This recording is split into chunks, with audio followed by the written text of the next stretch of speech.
And we're about to go live right now.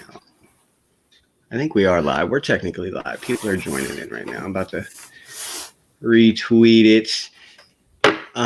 Thank you, everybody, for joining in. This is Eagles Brawl Live. I'm Tyler. This is Nick.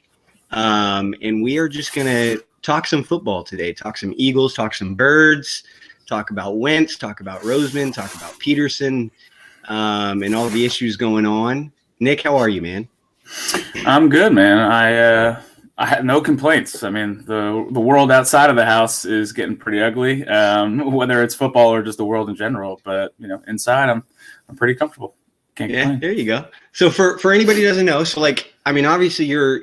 How do you follow this? So like with the looming stuff with Ertz. Are you hardcore just Eagle fan, or are you kind of do you have to separate the two? I'm a LeBron fan, so I'll just go wherever he goes. Is that just kind of what it is? You just kind of just casually root for the whatever team he's on? Yeah, the mentality is parallels with what you just described. I'm rooting for them to win because I know Zach's going to be in a happier mood if they win, and you want the best. You want your family members, your brothers, to be happy. So. That's one instance, but if he's not here after this year, for example, I'm not going to look twice at what's going on out here. I'll pay attention just because there's some, most of his friends that, our family's gotten acquainted with happen to not be here anymore. But so the interest lies elsewhere, but there's always going to be, from a family member standpoint, they want a Super Bowl here. I mean, if that didn't happen, I don't know if I would be too attached, but it's a lot of the people that are still on the team, or a lot of the main people that are still on the team happen to still be there back in 2017. So there's that little, you feel you have a soft place for this team. I mean, that will always happen, but I'll be following where he is. Right. And it's such a distinct place in Philly, too, just because of the media and the fans and how extreme it is. But let's just get right into it, man. What has this season been like for you as a fan? Because we're all just going to kind of talk about it, but fucking A, this has been disappointing as hell. Now you have no horse in this race. Obviously I'm a Roseman defender, and I can't say that you are, but I know that we've exchanged text, and you definitely are a Carson fan. So what would be your I guess biggest reason? Do you think it is coaching? Do you think Carson's kind of regressing? What do you think the biggest issue is? And obviously everybody knows I'll state my opinions. Yeah, if in every league, in every sport, if there was just one thing wrong, everyone would fix it and be a champion. So you can never deduce that one person is the reason why things are going wrong. I personally, for me, I'm still a big Carson Wentz fan.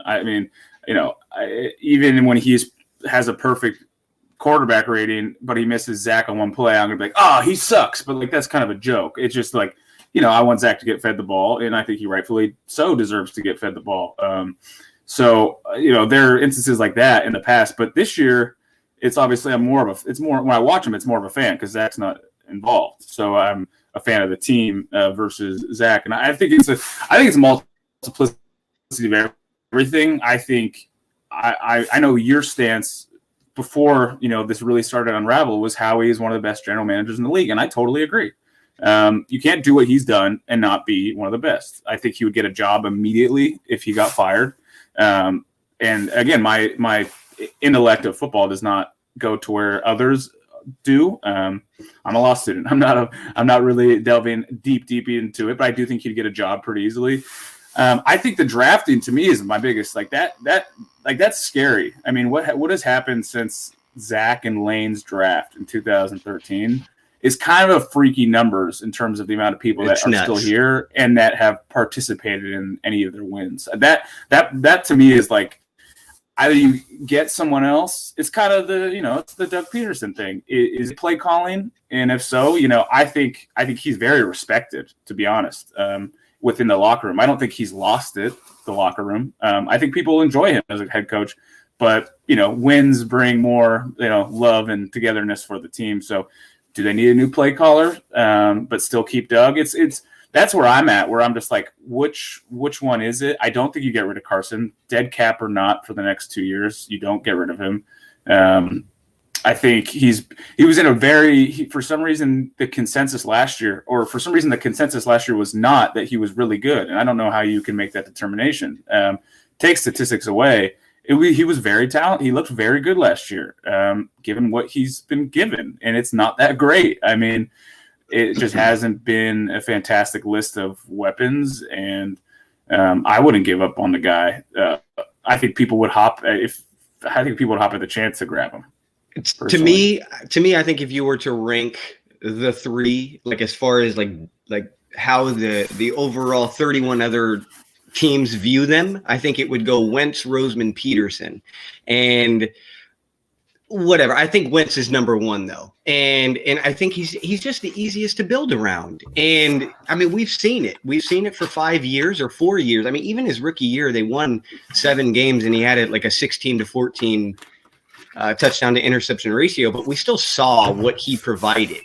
And I think that's what's getting lost in this is, yes, Wentz has absolutely been trashed this year. He has not played well. And anybody who's a Wentz fan can't sit here and say he's played well. I mean, Zach Ertz is probably sitting at home like, dog, just get the ball in my chest. And so, I mean, I understand the frustration, but it's just bonkers to me that a fan base that's seen a Sam Bradford, a fan base that's seen a Mark Sanchez, a fan base that's seen a Kevin Kolb, like you said, even if there was no dead cap involved, let's just say Carson Wentz was still on a rookie contract. You don't just say, hey, let's just get rid of the guy. Like that is the hardest position. And that's where, circling back to Howie, that was one of the most impressive things that I've seen, is because this franchise was rotating quarterbacks and they couldn't figure it out. And then finally he said, fuck this, I'm going to get my guy. And landing a franchise quarterback is difficult already, but going from pick 13 to pick 2 is damn impressive. I mean, if it pans out, and it looked like it panned out, it brought a Super Bowl, but now we're back here, 5 years later, and there are regressions. And if you look at the all-time greats, Peyton Manning, Roethlisberger, Favre, even Andrew Luck before he retired, these guys do go through roller coasters. And a lot of them have hit their, I guess, like a brick wall in a sense in year 5.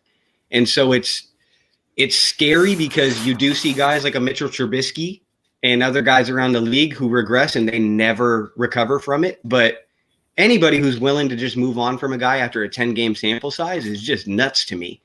And I guess that's the hardest logic to grasp is when a guy displays what Wentz did, it's just, how can you not? And then, we all saw in 2018 and 2019, and it's a conversation I want to bring up, and I want to hear your thoughts and fans too, if they're listening, but I see a bunch of people chimed in, but I guess the biggest thing is in 2018 and 2019, the excuse was always lack of talent. Mike Wallace got hurt and then Deshaun got hurt, and it was, there's no receivers to throw the ball. To me, hindsight being 2020, in the year 2020, to me, it's more so been Doug not being able to scheme the receiver position. He was the offensive coordinator when KC went that whole year with no touchdowns to the receivers. And so I wonder. I mean, like you see Fulgham have this 4-game stretch, and then all of a sudden he disappears. You see Rager, who's talented as hell. People are constantly comparing Rager and Jefferson. Well, if Jefferson was here, are we like sure that he would be balling here? Same thing with DK Metcalf. It's the same, and I don't like bringing up those names. I know that's a sensitive name to Philly fans, but and I know I said a lot, but I mean, I guess that's been the biggest eye opener for me, because I always gave Doug that excuse. I said, hey, this scheme sucks, but you don't really have a field stretcher. But then I look at like the Rams and teams with no field stretcher, and they're still able to stretch the field, and it's through scheming. I mean, the most perfect picture of coaching coming up with, granted, they have some studs, but it's very limited in the amount. It's less than a handful, is the Miami Dolphins. I mean, look at the games they've lost. It's all the good teams too, and they barely lost by 3 to 5 points, maybe 7 at most to the Bills, I think. I mean, how many people can you name? I can name a lot of people on other teams, regardless if I'm watching the Eagles games or not. I can name, a lot of the offensive linemen of teams in the middle of the country that I never watch, like the Texans. I can't name a lot of players in the Dolphins, but they win, and that is in essence coaching to a T. They've done a phenomenal job, and I like what you were discussing just now is the difference of 2018, 2019, 2020. I don't think Justin Jefferson would do that fantastic here. I don't. I don't think he would be I don't think he would be putting up the numbers. So you look at any time the Vikings, the last 3 good receivers, very talented they've had, have all put up gaudy numbers. Stephon Diggs and Adam Thielen and Justin Jefferson are good wide receivers on any team. But you put them in a different system, you don't know if it would work out. And I know people can play that game. Well, we wouldn't know, and we wouldn't. But I'm a big fan of Jalen Reagor personally. I know he's young, and there's something about we're talking about Philly. There's something about trusting the process yet not actually wanting to do it. Facts. You get what I'm saying? Like we talk about it, but when push comes, nobody wants it. Nobody wants the process. No, and people want to cut people's jobs, and it's that's what I really respect about the NBA, especially with young teams, which is different than the NFL. The NFL seems to cut coaches a lot quicker. Granted, they might know, okay, this is just definitely not going to work out. But in the NBA, they really, Brett Brown probably should have been gone before last year, for example, but they really gave him a chance to build with that core. And that the relationships are something that, again, you can't just pick and put players in systems. Your coach has to adapt to the system. And I don't think other wide receivers would be going off in this system. I don't. I think it's been a tragedy to some degree of what has happened with the wide receiver position outside of Deshaun Jackson's one game. It brings questions to me and to you, somebody who can see talent like Reagor's talent. It bothers me that people are so quick to just write him off. But if that man was in Minnesota, he would be having a damn good year. I mean, it is and so again, with the context, you can't expect a receiver to just step in year one with a coordinator who's more so geared for 12 personnel than 11 or, getting the ball to the receivers. You can't expect some crazy production from a rookie in Reagor. And then it brings up the point of, well, what about J-Jaw? And I didn't love him coming out, but it makes you wonder, if this offensive scheme, because last year it was Mike Groh. Mike Groh's awful. Mike Groh this, Mike Groh that. And maybe he was bad at developing receivers. He's fine in Indy, though. That's the thing. I mean, Michael Pittman's playing well. It's just, I mean, there's way too much context for it to be one thing. And exactly. Hey, get out the stream, Willie. For real, get out the stream. No, I'm just playing. This is a no Carson Wentz slander today. Now you can say how you feel, but this is not him, man. But no, I mean, it's frustrating, and that's the biggest thing that I think that fans just say, oh, Justin Jefferson went for 180 today, and Reagor went for 45. Well, these are two different schemes. These are two different situations, and we can't keep comparing. And like you said, I mean, that was a perfect sentence. I mean, everybody says trust the process, but they don't want to actually follow the process. They just want end results. And we're not going to get it. Do you think that the biggest issue with Philadelphia is there is a clear disconnect from coach to GM? I don't think that and we saw it on the running back position. I don't know if anybody's scrutinized it as much as I have, but before this season, we heard that they were going to take J.K. Dobbins, but they ended up going with Hurts. I don't even want to have that conversation. But then, after the draft, it was Devontae Freeman could be brought in, and he never was. And so they said, well, we're going to go with Miles Sanders. But then there were games where Miles Sanders was fatigued or too tired. To me, that is a clear representation of a GM who has said, hey, I can bring in assurance. And the coach saying, nah, we have a 3-down back. We're good. But then it bites him in the ass when in the fourth quarter we're getting Boston Scott playing snaps. I mean, first of all, whenever, by the way, anyone who's watching these answers are not coming from Zach by any means. No. And by the way, we're just talking. These are like literally just two people talking ball. This has nothing to do with Zach Ertz, other than the last name and you looking identical twins. But other than that, nothing. Other than that, like this is not a reflection on his opinion. It's more so kind of, maybe I'll pick up on some things that he says that I'll put in my opinion, but it's not directly quoting from him. I just want to make that clear. But there's obviously a disconnect. Again, when a team is not doing well, there's a disconnect. I mean, that's whether you find it or not, there is a disconnect. My primary issue, and I'd say, you and I have texted with Connor back and forth. I don't know how many times I've sent a text and said, just try to get Miles going. I mean, I think what a lot of people miss who really haven't played highly competitive sports, even if you like and I'm not saying these people haven't that are listening and people that criticize, but getting in a rhythm is a major, major, major thing for people. And you really have to play to how that individual gets in a rhythm. For example, if you rolled out Carson Wentz 5 of the first 10 throws, I really, truly do think it would make a difference in his confidence in the rest of the game. I do. I'm a big fan of Dan Orlovsky. As a human being, he seems like a good dude. Don't know him personally. And I don't want to be the guy who says, oh, he's amazing. Yeah, I've never met him. But he seems like a good dude. He also analyzes a lot of games and breaks down film that I think he does a fantastic job, especially with Carson.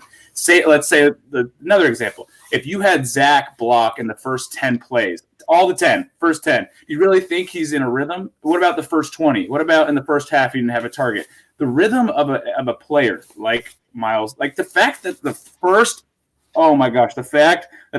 drive was started at 1st and 10 and not one single run. I know one was an RPO, and I get that. And Carson decided not to hand it off, and I get that. But the first play should just be try to do.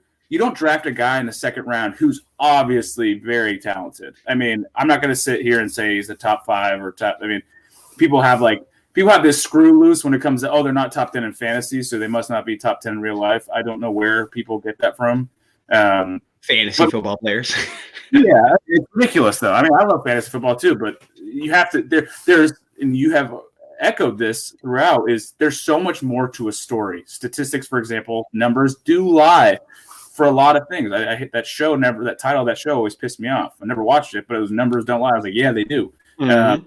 What doesn't lie is that Miles Sanders does not touch the ball enough. That's a number that does not lie. And again, he went into the season he was talking about this MVP season, and I'm not hating on him, but obviously he expected the workload to provide some type of that narrative or that prediction, and he never got it. I mean, even the games that he's been healthy, I don't think that he's had a game with more than 20 touches in 2020, which is absolutely bonkers. But the feel thing and the rhythm, that is the biggest issue with the offense. Is Carson Wentz can't find a rhythm, Doug Peterson can't find a rhythm, and Miles Sanders obviously can't find a rhythm. And I think the biggest culprit is the offensive line, because I have criticized Doug Peterson a shit ton the last 3 weeks. Well, the last 3 years, but the biggest issue in 2020 has absolutely been the offensive line, which has caused Doug to, I don't think that there's been one game, like, for instance, in 2019 and 2018 even, when they caught the end of the season run, you saw Doug Peterson and Wentz kind of find that. Well, it was Foles in 2018, but 2019, Peterson found that kind of rhythm with his quarterback. There has been no feel. Like, I think they started the second half. It's like they had this discussion against Seattle. They had this halftime talk, Miles only has 4 touches. Let's get him the ball. So the opening drive, they did a handoff, got stuffed. 2nd and 10, they gave him the ball right again. It was a 3rd and 11 now. And it's, again, that's just lack of feel. Don't just give Miles Sanders touches just because. There needs to be reasons and why. Again, I talk about chasing the sticks. There is no team in the NFL that chases the sticks more than the Eagles. They do not actually make you defend. If it's 2nd and 1, I've seen this team literally QB sneak on 2nd and 1 before. Like it's like you should never be doing that. Like if it's 2nd and 1, let's take a shot and be confident. Let make a defense. But if I'm on defense, and this is anybody who's played football, but if I see you struggling to pick up a first down, I'm playing downhill, man. I'm playing downhill. And then what's that do for a struggling quarterback? If he can't feel he could hit deep. So there's just so much. And yes, Wentz has missed throws that I have never seen him miss before. But again, he's a rhythm guy. And if he can never find that rhythm, then what are the natural expectations for him? And so again, people are always throwing in my face, after the game, they'll be like, well, how did he miss this throw? I am not saying Wentz can be removed from criticism. He needs it. But again, I mean, if we're talking about Wentz struggling, we're talking about Ertz struggling, we're talking about Miles struggling. This is an entire offense. And so if an entire offense is struggling, we can't just look at the guy who's getting the ball every snap. We can't look at the quarterback. Yes, we can criticize him, but that we can't point blame entirely on him. And I think that's just the biggest eye opener. Like I said, man, I mean, I kind of had an epiphany. I don't know about any other Eagles fans, but I kind of had an epiphany after seeing the struggles in 2018, 2019, but we made the excuse for the lack of deep threat. But seeing it now when Rager and Fulgham are having such a hard time getting the ball, I mean, how do we not blame the play caller? It's frustrating. Yeah, I mean, it's very, very, very, very frustrating. I'm not ready for the draft yet. I'm excited, but I'm not, because it's the middle of December, and the biggest thing is everybody's excited about the draft, but the offseason is like 8 months long.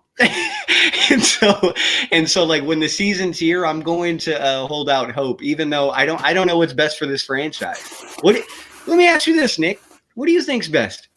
Do you think that squeaking into the playoffs is best? Like if they won 5 games right now, I know it's unlikely, but if they won 5 games and ended 8-7-1, or what would that be? 7-8-1, I think it would be 7-8-1. And squeaked into the playoffs, hosted a game. I asked this the last time I did a live show, and everybody's like, "Fuck no, I don't want to win. I want to just go to the draft." I think having a top 5 pick is very enticing, obviously for obvious reasons. You get a blue chip player. But my biggest worry is if they squeak into the playoffs and let's just say they pull a Seattle Seahawks from like 2010 or 2000, whatever that year was, and they win a game. Does that mean this Jeffrey Lurie hangs on to Doug Peterson and Howie Roseman and Carson Wentz and everything stays the same? Because that's what happened last year and the year before. That's my biggest worry. Yeah, I mean, before I go into that topic, I just want to say also, on top of the whole Miles Sanders thing, that guy was having the best. I think he had probably 3 to 4 of the top 10 receptions for a running back last year, especially when it comes to air yards. And he's now dropping passes. And I genuinely don't think that's because he's not good at catching now. I genuinely think it's because of the rhythm thing. That's my last point about rhythm for these players. But to answer your question, to answer your question, I mean, again, we've gone back and forth with this. What happens when you get into the playoffs is it masks some of your issues, because you can hang your hat on that fact that, okay, we got into the playoffs, we must be pretty good. The problem is that has gotten them the hole that they're in. In addition to the lack of drafting young, talented players, look at their payroll now.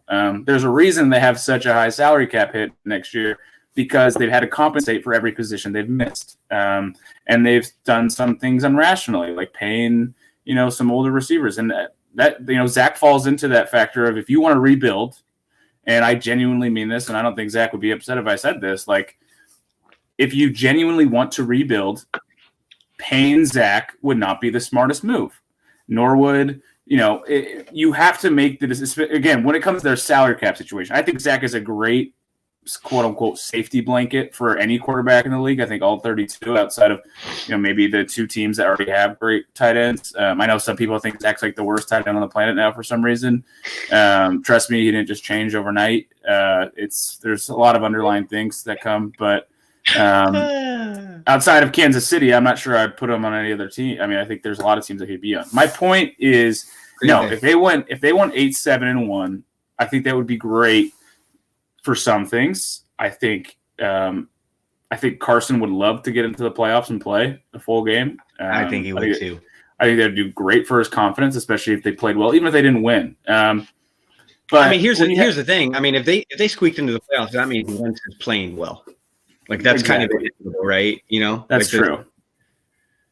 And that's true. Like, what's more important? People are like, oh, I want the top 5 draft pick. Well, it's like, if Howie's still here, do we really want to, like, do you guys really want a top 5 draft pick? Like, we're just going to get more what if Jamar Chase, okay, well, there's a little difference. I would love Jamar Chase on any team that I'm rooting for. I'll tell you that much. But I mean, it's a stud.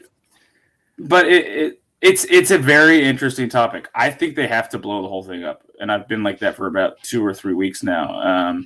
I think, we talked about their end of the year runs over 18 and 19. And you were very optimistic. I remember like week 7, we were talking like, I think they're going to turn it around. Look what they've done. And evidence showed that you should have had that opinion. But I remember I texted you back. I said, this feels so much different. I feel like when they lose, that pain, you feel it. That pain went so much deeper this year than it did the other 2 years. I genuinely after the first quarter, I'm like, why am I watching this? Like, they're getting they were looking so bad. They're such a bad football team. I'm one of the most optimistic fans. I mean, because I find it very ironic because there is this there's this negative connotation around Philadelphia fans. And I've encountered with a lot of negative fans, and I know that Zach Ertz has encountered a lot of negativity, especially if there's a drop or something, and he's immediately let known. But I just don't find it being fun as a fan for me to be depressing or depressed. Like, I'm always going to find a positive outlook because it makes it more enjoyable for me. I want to watch games and enjoy them. So, yes, I will take that on the head. I am an optimistic fan, but I agree. 2020 has been one of the most frustrating seasons as an Eagles fan. And the funniest part is me and Connor were talking right before the season started. And I asked him just a random question. I said, do you think that in 2020, this is before the crazy injuries and the start, obviously. I said, do you think that this is the most pressure that Doug Peterson and Jim Schwartz have had heading into a season since being in Philadelphia? And I asked Ed Kratz too. And unanimously, we all said yes. Like, the expectations for this team, and I know these expectations are what Jeffrey Lurie has. I know Jeffrey Lurie has these expectations. And after the last 2 years, one of the biggest quotes that he had after the season of 2019 was, hey, we made the playoffs. It's great. But this offense has been ass, basically, he said. He didn't say it, but he said it. And now we're here, and the offense sucks. So, anybody who's been I think Doug's job is safe, I don't think so at all. I think Doug is on the hottest of hot seats. And the whole idea behind bringing in an OC, and again, I'm curious of your thoughts on this, but when I hear the mishandling of injury reports, and that may be a GM thing, then I hear the reports, I see on game day the lack of miles usage. I don't think this is just an OC thing. I think this is a Doug thing. And yes, can Doug be a leader? Sure. He could lead a locker room. But if you potentially miss out on an amazing offensive mind because that person wants to play call and Doug says, no, I'm going to play call, you got to get Doug the fuck out of here. And again, I can't emphasize this enough. When you have a 27-year-old franchise quarterback who has shown that he can be the MVP of the league in the right situation, how do you not build around it? I don't know. Yeah, I mean, absolutely. I mean, it's, again, if you're an owner, because at the end of the day, he has all the authority if he wants it. If you're an owner and you think where your team has peaked given the places where you're at, like this year, then you should. I mean, you should not miss an opportunity to get if for some strange reason Lincoln Riley decides to leave, you don't pass up on that opportunity. It's done. If you think he can bring more. And I don't think, again, what you're getting now is probably going to be better from, a few people. I think. I don't know, but it's how there's just no way you can leave these games walking off the field and thinking, man, we like really had a good game plan to attack these people. It's been disappointing, man. I mean, there's real. I mean, it's been again. Like I don't even have answers. Like I do, but I don't. Like I see Wentz's struggles. I see Peterson's struggles.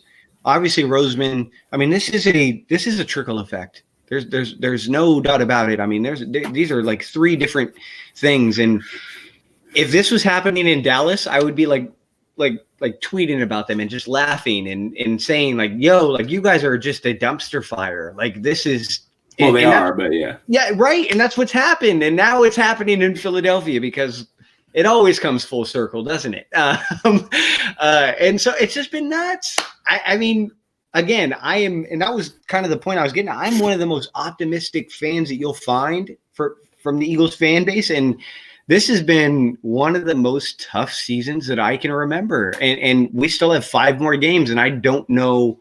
I mean, I think I've made my mind up. I would rather have this team just lose than squeak into the playoffs at 6-9-1. I mean, like, what does that do? What does it do? I don't really see an end game there. And going back to blowing it up, if Roseman, and I'm the biggest Roseman defender, you can't keep missing on drafts. You just can't. And the most frustrating thing is I really do think he hit 2020 out of the park, disregarding the second round pick, even though I think that may become more valuable later down the line. Like if the Eagles won 11 games this year, that second round pick would be considered a good pick by Eagles fans, but obviously we're here. And I think that's the biggest confusion from Lurie is Lurie probably was just as confused as you and I on draft night where they took Jalen Hurts and he was like, what the fudge are we doing? Like, why are you guys doing it? But then they probably sat him down and said, hey, this is a possibility. We're doing it. But they probably said, we're going to have a successful season. And this is a 2-year plan. But again, it's that disconnect. You know, if you draft a player in the second round and he has no impact, Davion Taylor, by the way, 3rd round pick, no impact. And again, I can justify these things in my head if the team is winning. But when you go 3-8-1, you can't justify it, man. There's no justifying. I mean, that literally what you just said was going through my head the whole entire time is there's got to be some sort of disconnect because, again, you can think about this. You, as an owner, as a GM, as a coach, know the expectations of the players on your team and the city and the fan base around you. If you conform to that, you think that, we should go to the playoffs and we should win a few games, maybe go to the Super Bowl, maybe win the Super Bowl. You don't draft a 20-year-old wide receiver, a quarterback in the second round, and a project in the third round. You don't. If you do, there should be a consensus opinion that we're kind of rebuilding in a way. I don't think there's any time ever in sports where you could do both, where you could win and rebuild. There's not a lot of examples. I mean, there's not. Someone probably that's watching this might have a few that I don't know. But the one thing I'll disagree on, and you made the comparison to NBA and NFL. I think that, NFL rebuilds go at a much quicker rate than the NFL or than the NBA. Oh yeah. Like the NFL, you can have a really bad roster and you can turn it over, and in 1 year you're competitive, and everybody knows once you're in, you're in.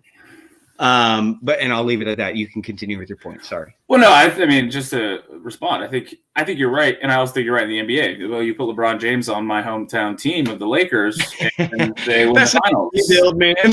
I know, but you can make a drastic change. You can have one player that really changes the complexity of a team because there's only 5 players. The Bucks. Yeah. The Bucks, exactly, and I mean they still look a little. They look a little disconnected themselves between what the quarterback can provide. And again, I'm pro player and everything. Like even if I didn't wholeheartedly agree with someone saying that is pro player, I'm always going to be pro player. And when it comes to coaching, you don't have your player conform to you. You conform yourself and your game plan to your player. And to me, again, that doesn't seem like I'm not going to sit here and act like I knew what Carson Wentz was in North Dakota. Dude, I watched some highlights because I thought I heard they were going to get him. Of course I did. But did it extend to like any deep dive into film? No. But let's just watch 2017. When is Carson Wentz the best? Is it in the pocket or is it out? It's the same criticism I personally had on Matt Nagy last year, that Mitch Trubisky is not the best quarterback. Everyone knows that. Everyone agrees with that. But he is better out of the pocket. And on top of this with Carson is the offensive line keeps getting switched. I mean, it sucks. Yeah. I'm not going to blame that on anyone. I mean, you lost Brandon Brooks, who is, you can't blame it on anybody. Is a top 3 offensive lineman, not position on the offensive line, just a top 3 offensive lineman. You have Lane Johnson, who to me is, he and Mitchell Schwartz are the 2 best right tackles to me. And you lost him and he was on one leg when he was playing. So I get that. But you don't roll the guy out of the when your offensive line is broken down, you need to move your quarterback more. And if his ACL is not in the back of his head and his back's fine, and what are you doing? What are you trying to prove? Let the guy cook outside of the pocket. It's one of my least favorite things is the first play of the game just being a 5-step drop, not even a play action, just a 5-step drop, and that is it. It's I don't care what the route combinations are. You didn't have anybody in pre-snap motion. There were no bunches. There was nothing. It's just ugly. And again, it's just the feel. It's just the feel of the game. There's just no feel there. When have we seen a coordinated I don't know. I've already just expressed it. It's fucking frustrating. Excuse my language to anybody. I apologize. This has been it's been frustrating as hell. And I think the best thing for this franchise moving forward is to completely clean house. GM, coach, defensive coach. But I just don't think that Lurie is ever going to get there. I think that he's way too buddy with Howie. And again, I am a Howie fan, or less critical of him. But I mean, his drafts have sucked. There's no defending it. And that's actually something that I've never even thought of. As far as the disconnect here, they drafted a 20-year-old receiver. Second round, they drafted a quarterback who was not supposed to have any impact. And then Davion Taylor, who's not supposed to have any impact. But then in free agency, you go after a Javon Hargrave and you go after a Darius Slay, who are both before awesome. They're both really dang good. And that's completely opposite of your draft. But again, I'm also a believer of you don't draft for immediate impact. And that's on any team. I just think you take the best player available. And if it's a 20-year-old receiver, then it's a 20-year-old receiver. And that's where it's tough. Watered down offense, 6 yeah. I mean, it's it's a good way to put it. One of the most I'll watch. I mean, we all do. We all see the opposing offenses. I mean, did anybody else notice that? Against Cleveland, Baker is struggling. It's clear Baker is struggling. And Jarvis Landry is his best receiver because Odell got hurt. I think I saw probably 6 or 7 plays where the Browns did not move Baker out of the pocket. It was nuts. And then on the opposite side, you would just have the Eagles just doing this. I don't get it. I don't get it. I mean, it's that insanity quote. Fuck you, Cal. Fuck you, Connor. It's that insanity quote. You do the same thing over again, and you expect a difference. I can't remember when I saw any play, especially in the first quarter in the past 3 years, where I was like, "Oh wow, what a change!" They really adapted to what happened last game. They don't. They literally. I think. Look, again, I'm not an NFL coach, never will be, never wanted to be. Blah blah blah. The fact that your scripted plays are your worst plays is a huge problem. That's a huge fucking red flag, and it should be to everyone. I got because Nick Cuss. yes, I got Nick Cuss. yeah, I got Nick. yes, all right. But that's like that to me is like you can't pin that on anyone else. If your first quarter scripted plays, if every scripted play you have does not work out and you keep doing them, how can you possibly come away and say that's Carson's fault? That's a wide receiver's fault? It's not their fault. It's not. It's literally the guy who scripted the play. I'm not even going to say his name. It's his fault that your offense is starting slow again. No one else's. You're hitting that, dude. You're hitting it. I mean, even when Chip was here, his offense would struggle, but I mean, he would have some scripted plays, and when you get up 7-0, you're like, okay, maybe this is a little different. I mean, this is every week where this team can't score. Bang your head against the wall. Same every day, every Sunday. Bang your head against the wall saying, try something else. Put Rager in the backfield for all I care. Put Zach at fullback and have Dallas run the ball with five, like in the five inside the 5. I don't care. Try something that makes us fans just go, what happened? And what Kyle just said is like, again, not only are you kind of like pseudo rebuilding, maybe not, maybe you are, but how, in what world? I don't no. Do I think Travis Fulgham is the next DeAndre Hopkins? No, I don't. But should he lose playtime to anyone else that came out? No. I mean, that to me is like, what are you? No. Should he lose playtime? Should he lose playtime to a receiver who will definitely 1,000% not be here next year? No. No. And again, I'm sorry. I apologize for interrupting.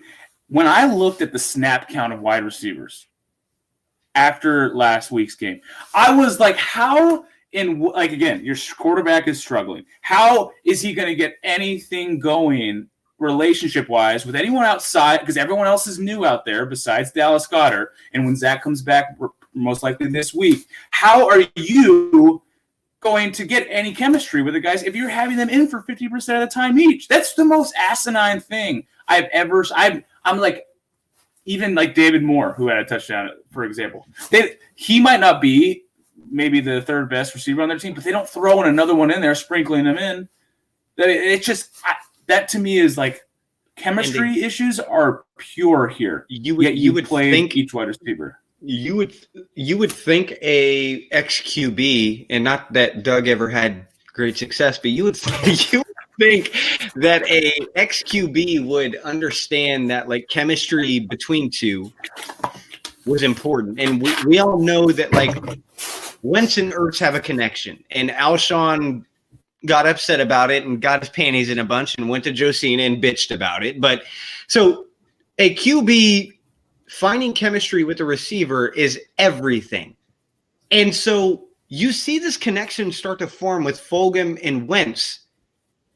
And it was like Doug just said, no, we're going to put 17 back in, and he's going to take 50% of the snaps, and we're going to call him on goes, by the way.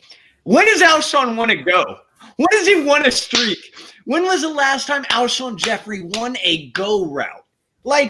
Against the Niners in 2017. I'm tired of bringing up the year 2017, by the way. I'm so done with it that I every single time to prove a point, I have to bring up the year 2017. I'm so fucking tired of the year 2017. It is yes. And then Peter's taking snaps of Mulata. This team doesn't know if it wants to win, doesn't know if it wants to rebuild. I'm entirely okay with trying to win games. The handling of personnel this year has been, it was last year. It wasn't just this year.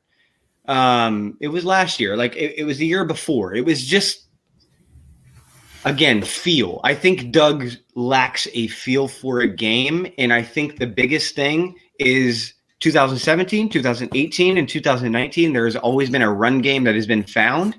There's been no run game. And with a lack of run game, I don't think Doug Peterson exists. I don't think he will ever find his rhythm. I don't think he'll ever be in his bag until this team can get some type of consistent run game. But if you look at the stats, the Eagles are one of the better run teams every single time that they're successful. And they have no emphasis of finding a run game. They're I think they rank 31st in run attempts this year. And yes, I understand it's a bad offensive line. But I would rather be stubborn with a run game that's not working than continue to pass and get your quarterback sacked and this injury prone guy who continues to just take hits all the gosh darn time. Like, there needs to be a balance and a plan. And like you said, I mean, you hit it on the head. If your game script isn't working, something is wrong with your game plan. Something is wrong. And it's Doug. I'll say the name. I'll say the damn name, man. Sorry. Go ahead if you have any thoughts. I'm fucking annoyed. I mean, there's just so – I mean, and it's interesting. I mean, like, I enjoy talking about this stuff because it is it's fun. Even when they're bad, like it has there. You know, there's a somewhat, even if it's 95% frustrated, it's like being able to quote unquote rebuild, or like, you know, looking forward to something is a fun thing as a fan, or even if you like, you know, say a 12-year-old kid's dream job as a GM one day, like, you know, you look at the bad teams and say, okay, how would you approach this? I think by the way, when I said the whole draft versus like getting Javon Hargrave and Darius Slay is like, I think those are fine. I think that like strategy of young players maybe not contributing and grab, but your salary cap was also so effed no matter what. That's why I didn't like it. That's why I don't like pouring in more cash to people. Not so that, you know, money can be saved for Zach or something. I just genuinely like you got to pick one way, and you didn't. And sorry, you can do both, but I think you have to do it. I think you can do it when your salary cap isn't going to be negative 150 before you even sign those guys. So. But you look at the Falcons now. The Falcons went to the Super Bowl. Obviously, it's like everyone says it. It's when you go to the Super Bowl, you got to win, because this is the type of crap that happens.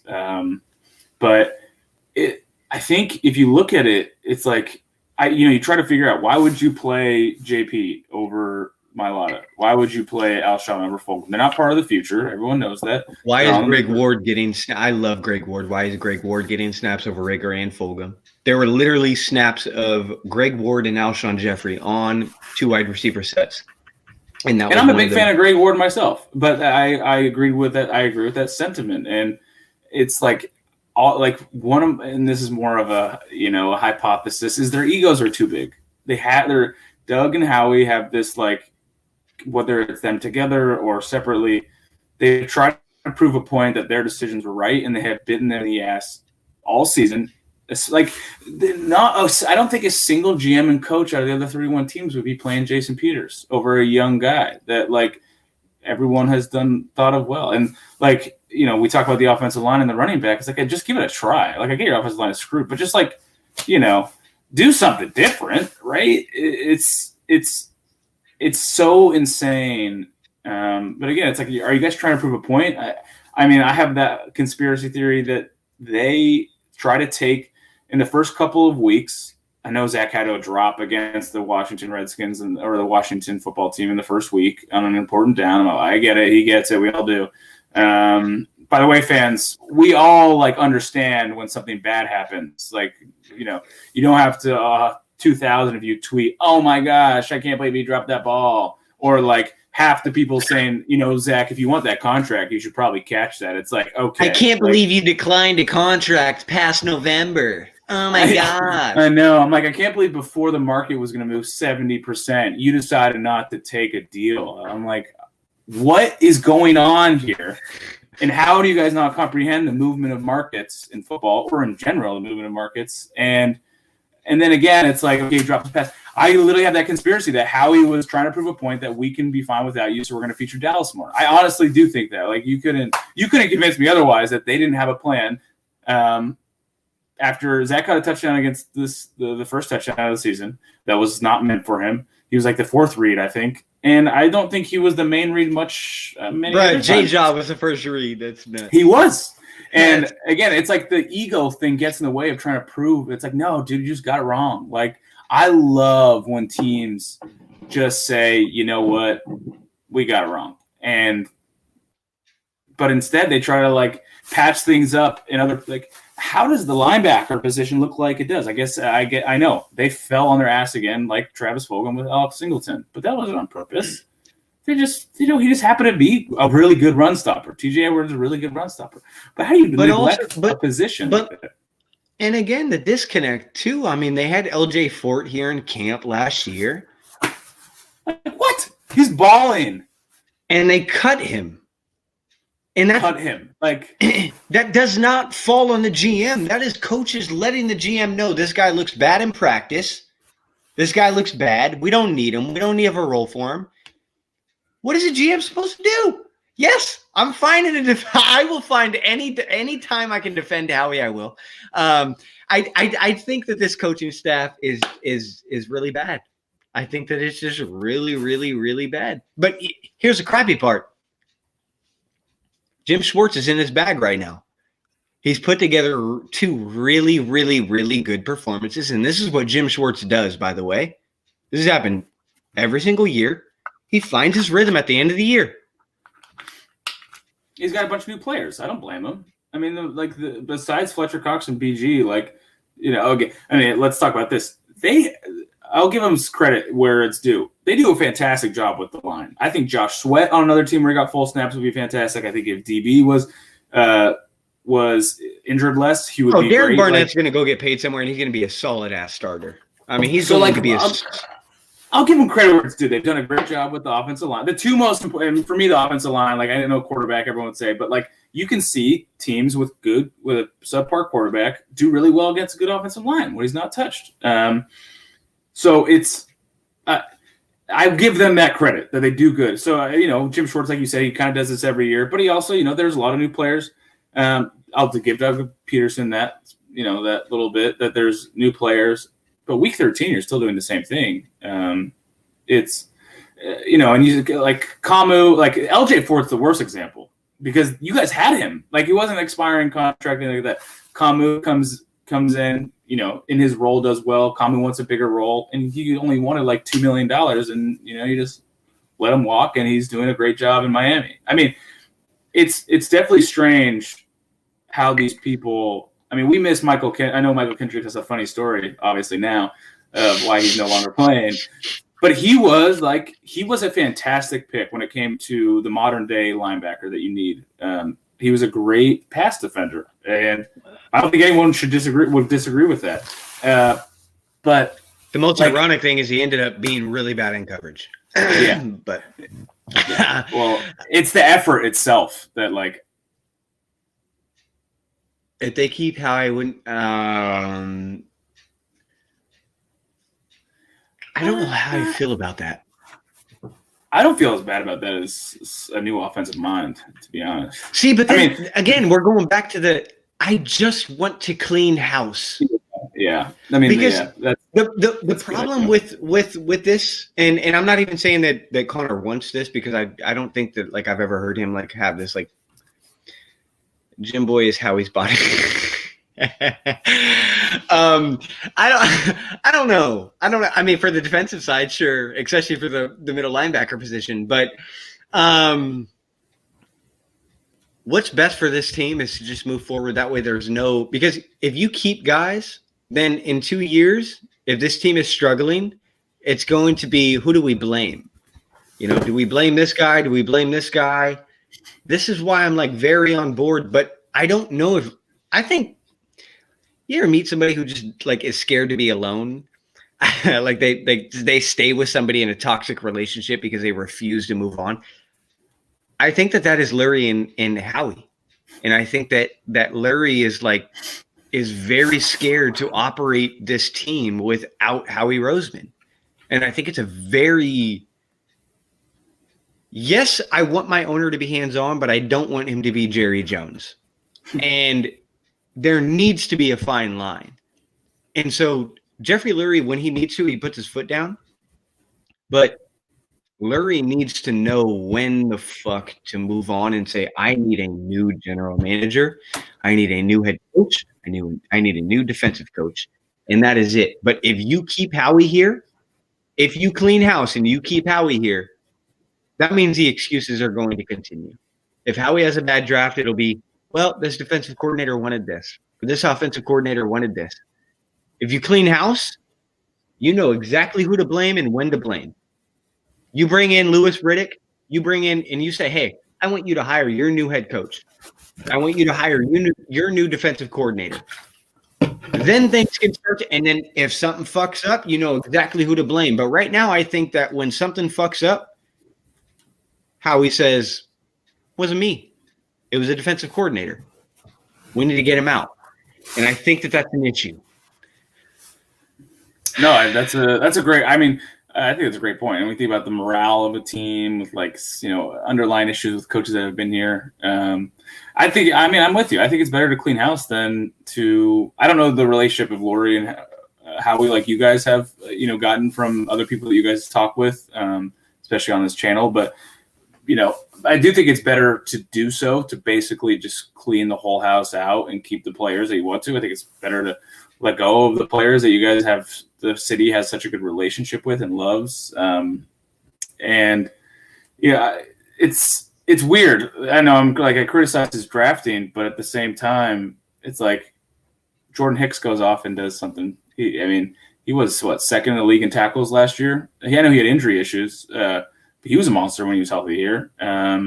Nelson Aguilar looks fantastic. And who is the guy? It looks weird to me when he's I brought this up. I mean, you think about the Golden Tate, you think about Nelson, you think about J-Jaw, you think about Fulgham, you think about D-Jax. These are receivers who we all know have talent, and they've thrived in other situations. Well, not Fulgham, but he's thrived in a 4-game stretch, and we see the talent. It wasn't a fluke. Fulgham can get open. So and D-Jax obviously. Yeah. Why is it so difficult? I'm just a firm believer that Doug has no idea what the fuck to do with receivers. And when somebody brought that to my attention that he was the OC in KC when they did not have that receiving touchdown, I was like, dude, that's nuts. And that makes crazy sense. It makes crazy sense because 2019, last year, I remember watching why aren't we just taking shots? Even if a guy can't stretch the field or he's not a burner, why can't we just take shots? There's just none of that. There's no. It's bad. It's bad. That's a fair comment. Bro, I'm does anybody else just watch Doug on the sideline, and whenever you see him looking at it, you're just fuck you. You're not gonna call something tight. You're gonna call three curls. 3 curls in a flat. And Mac 3 curls in a flat, and we're throwing to the tight end, man. There's just nothing. There's nothing. Yeah. There's nothing creative. I feel like I have expressed my frustration for this team tonight. I don't know, man. Do you have any lasting thoughts? I'm going to close this up pretty soon. No, I got to get back to studying anyway. But no, I think it was great. I think I got all the stuff I got off my chest for this season. I got plenty of things. I will end it with this. And this maybe I'm a little more sensitive to all this, but to people watching, and again, if somehow this message ever reached people that write for this team or any other NFL team, why don't you should go read Marcus Smith's Players Tribune, and Connor's the one who said to watch it, to read it. And you guys have to humanize football players, NBA. You have to humanize athletes, because I do also think that there's everyone's okay, we'll just get off Twitter if you don't want to see it. They're also 21, 22 years old, 23 years old, and they want to have some sort of social media presence as well, just like everyone else does. Let's not tell these players, okay, to stay off of it.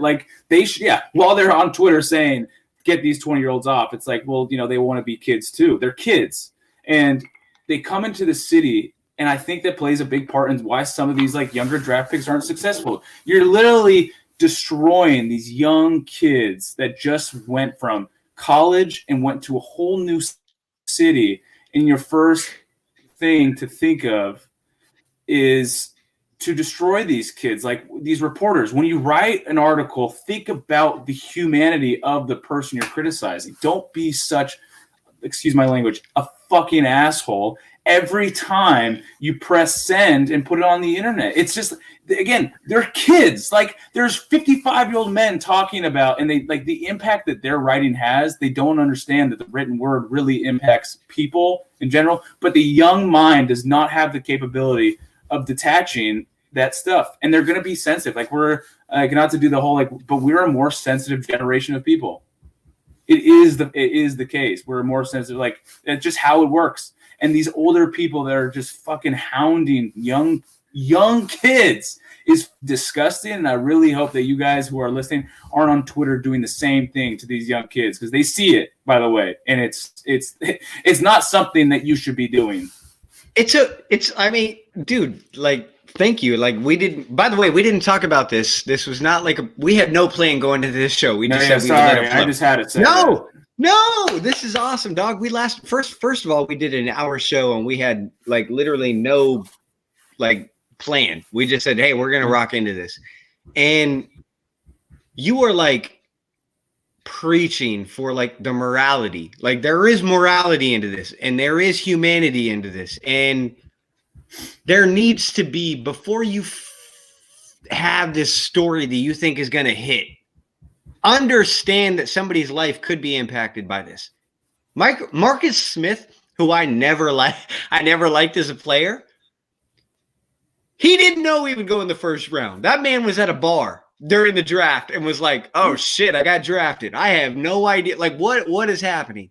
And right. And now there's these natural expectations on this kid to go produce. He didn't ask for. In one of the most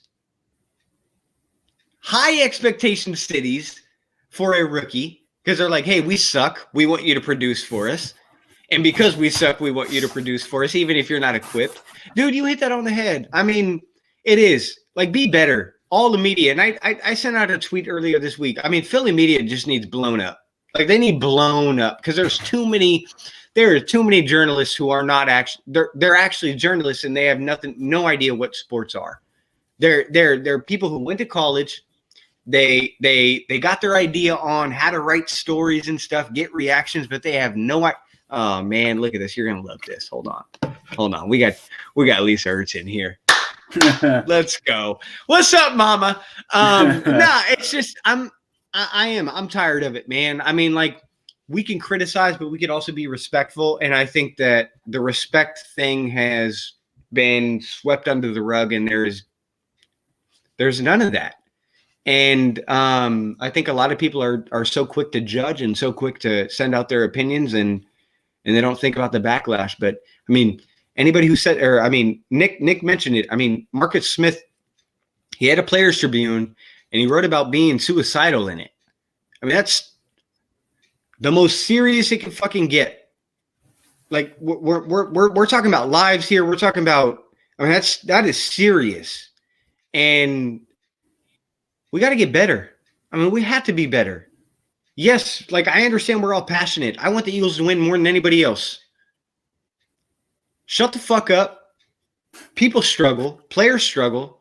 Progression takes time. Trust the process. Don't just say trust the process. Be about the process and figure it the fuck out. Yeah. Calm the fuck down and let's just relax. When a team sucks, it sucks. I couldn't agree more. And again, you have that passion. It's like when the people were booing Andrew Luck when he decided to retire. First of all, it was for him, and he has every right to do what he wants. But you always think it's like the fourth preseason game. Like, if you're in the fourth preseason game and the fourth quarter, you're probably a huge fan and you're probably a little hammered. So, like, you give him a little bit of like 2% of it, like a little bit of room of, of an excuse. And the other 98%, I was like, that's BS that you guys would do such. It's his life. It's his choice. And also to now, like, for people that are listening are probably not professional football players or professional athletes, to analogize it somewhere else is, you don't walk into the office or wherever you work after like 1 year being really, really, really good in, the top 3 in your office. Like, there is a process that we go through as people that aren't athletes, and you have to treat the same way with them. They might not hit it off right away. So again, some salesmen, for example, or, for when I'm a lawyer, I might come in and like, wow, that kid's a rock star. That happens, but it generally doesn't. And like, I get first round pick comes with the expectation to be good, but like, just again, morality, but humanize these folks. They are human beings. They're not robots. They're not there to please you. They have way more pressure on themselves that they put on themselves than you do. But like, I've never understood how like dragging someone is going to help any situation.